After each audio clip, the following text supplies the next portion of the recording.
Alright guys, so you guys probably knew that this video was coming eventually, but we are going to talk about centering in Modern Warfare 2, pretty much how that is compared to Modern Warfare 2019. Centering in any single game is still going to be the exact same concept. There might be a few things that can kind of get in the way of centering, which is the slide cancel or other features that can boost yourself out of situations. For example, if I center onto an area but an enemy is really good at boosting their momentums with, let's just say, taped grip or the stim pre-nerf or any type of slide cancel drop shot, then my centering is going to have a disadvantage because my expectation for a guy to be there is going to be changed based on some external factors like that right there.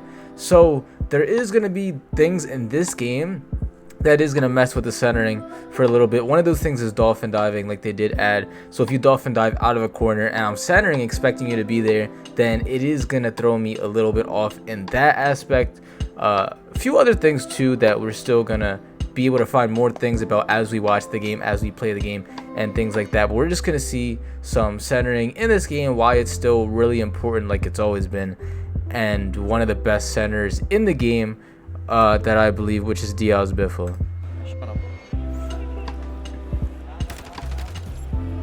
Oh snap.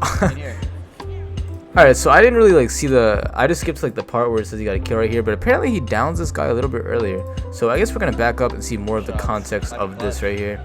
Yeah, you can't find attachments, huh, bro? I want a red dot. I like that they I like that how they mute the profanity itself, so I don't have to do that way. So he sees the guy right there. Ooh, perfect centering. This is exactly what I'm talking about. I love this, down to the point core fundamentals of how the game should be played. Watching a guy like Dial's Biffle, even if you think he's cheating or not, the people who do think he's cheating say that he's a really amazing player. He's just an amazing player with cheats. So regardless of that, he does amazing things at this game, and you can see right here his centering, bro. I'm gonna mute this a little bit. Look at the center right there. So he sees the guy right here with I think the camera a little bit to the side, right around here, right? So he's kind of peeking but not out fully. And I talked about this in one of my videos in Modern Warfare 2019, where if you peek real quick and then jump away with your intentions not to shoot, you're gonna be having the advantage of seeing a person before they see you or before they can kill you, and it would be a lot safer to not get shot at. So you can see this is exactly what I'm talking about in this video, because Biffle is peeking while plating. Biffle has no intentions of shooting this guy, because if he did, he would have his gun out. So peeking left and right, you can still do, and it's a good thing to do without trying to shoot the person. He's just trying to gather information so that he can set up how he's going to center onto this person. Let's imagine this guy with the red dot, right? This guy with the red dot was not there. Well, then Biffle was like, okay, I don't need to center onto the wall, which he's going to push. I could just play it a little more comfortably and then center onto here, because he's most likely going to be over there and coming up over here. Or maybe he goes around there. So if this guy isn't here, then Biffle's going to be like, all right, I'm going to center onto here and then center onto there to be able to kill him. But since the guy is right here, that's when Biffle plans in his mind, because this guy loves preparing things in his mind for advance. Okay, he's going to push me, because obviously the guy's coming towards him. He has the audio cues and stuff, so Biffle knows exactly where he is. Now here is where he starts tracking him. He doesn't start tracking him when he sees him, he starts tracking him through the wall. And that's the whole concept of centering that I really try to get through people's head. Tracking or centering is preparing your shot in order to see a person, but most people get centering wrong because they prepare the shot to when the person is gonna pop out. Biffle doesn't do that. Biffle prepares the shot through the wall. Like if you were a wall hacker, right, you would aim through the wall because you know exactly where the person is, and then as soon as they come out, it's easy shots. If you were cheating, if you were wall hacking, you're not gonna aim right here if you see a guy right there. Regardless of, let's just say you're blatant about it. You're a blatant wall hacker and you don't care if people know that you're cheating. You're not going to aim right here. You're going to use the ESP or whatever it's called to be able to see the person right there, aim right there, and then track him through.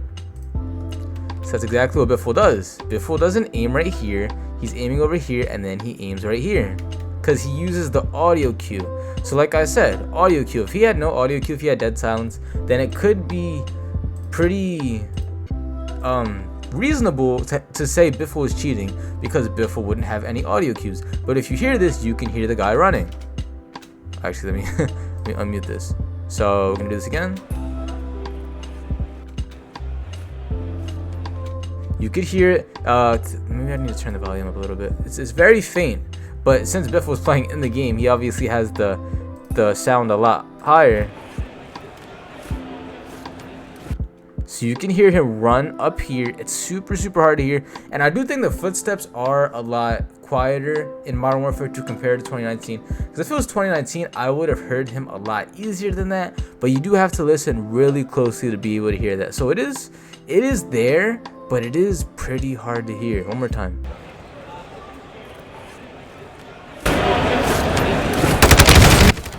There we go. So it was like doop doop doop, and then he pops out and then he gets shot.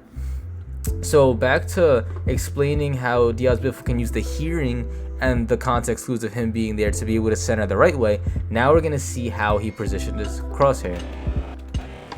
So right here, he's peeking the guy right here, coming back, placing his thing through the wall, not over there. And then now as soon as he hears him, then he starts placing it over there. And he's already aimed at the chest. As soon as this guy gets a little bit of tiny visibility, he's aimed right at the chest and able to kill the person.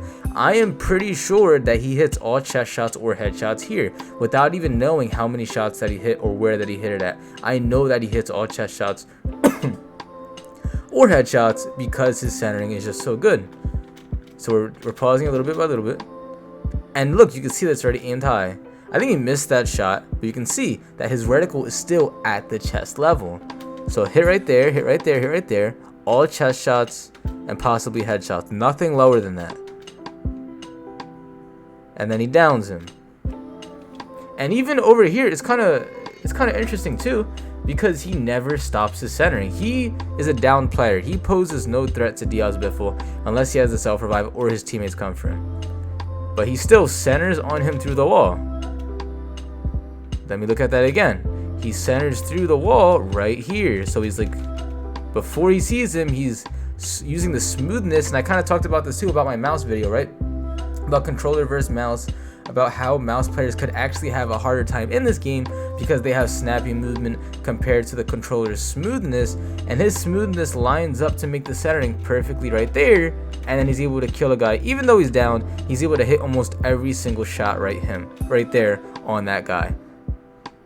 And instead of, some people were asking me, well, what if you ADS and then look at the guy? Biffle doesn't do that. Why are you doing that? Why are you ADSing first when it gives you less aim assist? It is a fact that you get less aim assist, and it is harder to aim at somebody if you ADS first and then you look at the person. Maybe on mouse it's different because there's no aim assist on mouse, but in this game, if you touch them with the reticle first and then ADS, you get more aim assist.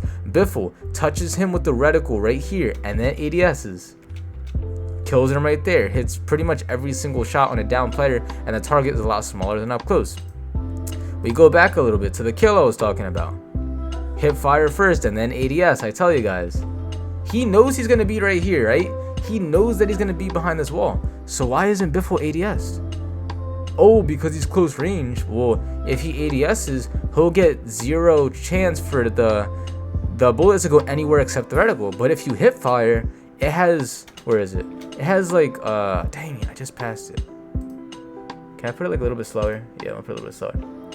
So if you hip fire, it has a chance for that bullet to go anywhere in that area.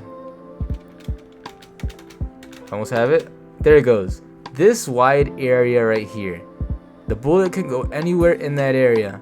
But if you ADS, it can go right on his target and not miss. So why does he do that? Because he wants more aim assist on his gun and it betters his centering. So that is the centering in Modern Warfare 2.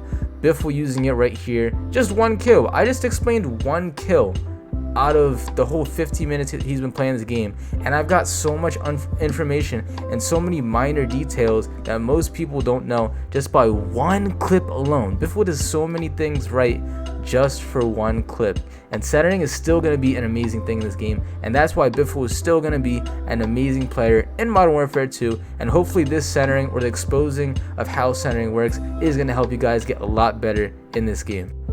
Also, I am going to be trying to do more YouTube streams. I know I've done Twitch for a very long time, and I'm just going to see, you know, if it's a lot more successful on YouTube, being that a lot of people are switching for YouTube streams for many different reasons, but there's benefits for both sides. So I'm going to just keep trying this out and see how it goes. So just be on the lookout for any YouTube streams that I have. If I don't do that, then you can find me on the_5_seal on Twitch. And if you go to any of my videos and you go to the link tree right here, or just the pinned comment section, you can see all my socials and the services that I have to offer.